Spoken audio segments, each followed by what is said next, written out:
পুরুষ যদি পরকীয়া করে কিংবা নারী পরকীয়া করে শাস্তি একই।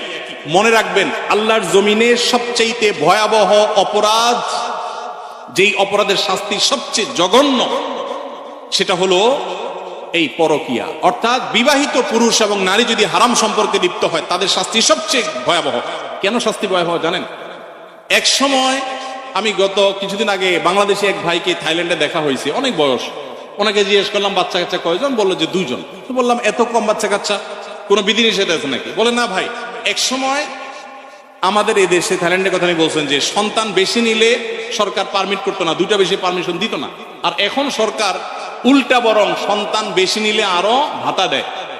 একই সমস্যা চায়নাতে। চাইনিজরা বিয়েকে মানে সন্তান গ্রহণ করার ক্ষেত্রে অনেক কড়াকড়ি করেছে। এখন বর্তমানে চাইনিজ সরকার পাগল পরা হয়ে যাচ্ছে, কারণ জেনারেশন গ্যাপ তৈরি হচ্ছে, সন্তান কেউ নিচ্ছে না। ইতালির একই অবস্থা। গোটা পৃথিবী আজকে সাফার করছে এইগুলোর কারণে। কিগুলোর কারণে? এই বিবাহ বহির্ভূত সম্পর্ক যত বেশি কোন সমাজে চালু হবে, সে সমাজে মানুষের জন্মের হার কমে যাবে। মানুষ বিয়ে করবে না, ওই অবৈধভাবে তার চাহিদা পূরণ করবে এবং সন্তান জন্মের হার কমে যাবে, ওই ভয়াবহতার দিকে চলে যাবে। এই জন্য এটাকে হারাম করা হয়েছে এবং মৃত্যুদণ্ড এটা শাস্তি। কোন স্বামী কোন স্ত্রী যদি পরকীয়া লিপ্ত হয়, আল্লাহর জমিনে সে সবচেয়ে বড় অপরাধী। শিরকের পর যে বড় অপরাধগুলো, তার মধ্যে থেকে একটা। অতএব এখান থেকে বেরিয়ে আসতে হবে আল্লাহর ভয়ে এবং তাদেরকে নসিহা করতে হবে। নবী সাল্লাল্লাহু আলাইহি সাল্লাম পরকীয়ায় যারা আসক্ত বা অন্যের মানে একজন পুরুষ হয়ে নারীর প্রতি, নারী হয়ে অন্য পুরুষের প্রতি যারা আসক্ত, তাদেরকে বলেছেন তোমার স্বামীর কাছে, তোমার স্ত্রীর কাছে যা আছে অন্য নারী বা অন্য পুরুষের কাছে একই জিনিস আছে, ভিন্ন কিছু নয়।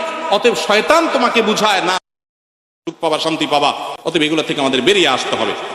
এরপরে প্রশ্ন হলো, ফুফাতো বোন খালাতো বোনকে বিয়ে করা জায়েজ আছে কিনা? ফুফাতো বোন, খালাতো বোন, চাচাতো বোন, মামাতো বোন, এদের সবাইকে বিয়ে করা জায়েজ।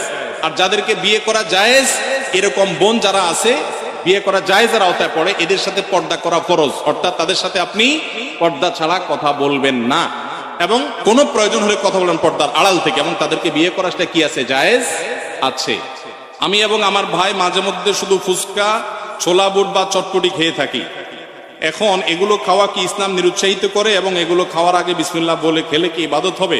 যে কোনো খাবারের শুরুতে বিসমিল্লাহ বলবেন, কিন্তু ফুচকা, চটপটি বা যেটাই খান, দেখবেন এটা স্বাস্থ্যসম্মত কিনা।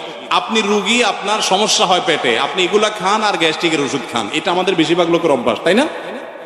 একদিক দিয়ে এগুলা খাবে, চানাচুর ফুচকা খাবে, চটপটি খাবে, আবার খায় কি খাবে? গ্যাস্ট্রিকের ওষুধ খাবে। আমরা স্বাস্থ্য অসচেতন মুসলমানরা। আমার অবাক লাগে যখন জাপান, কোরিয়া এবং পৃথিবীর বিভিন্ন দেশে মানুষদেরকে দেখি, তারা স্লিম, তারা সুন্দর, চিকন। আমার অবাক লাগে, তাদের লাইফ স্টাইলটা সুন্নাহসম্মত।